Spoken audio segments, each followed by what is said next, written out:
Hello everyone, welcome back to our channel app tutorial. On today's video, I'm going to show you how to download Signal Messenger on your phone. It's very quick and easy, so let's get started.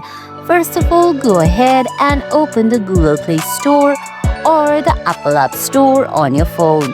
Once you do that, go ahead and look for the search bar or the search icon on your screen.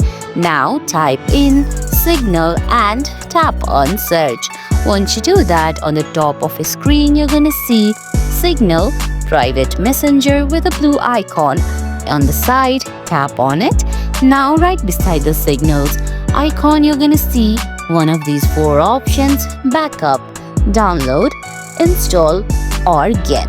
Go ahead and tap on one of those, then give the necessary details, then your phone will start downloading Signal Messenger. And guys, that's it. That's how you download Signal on your phone. I hope you found this video helpful. If you did, please give it a thumbs up, leave a comment, subscribe to our channel and hit that bell icon.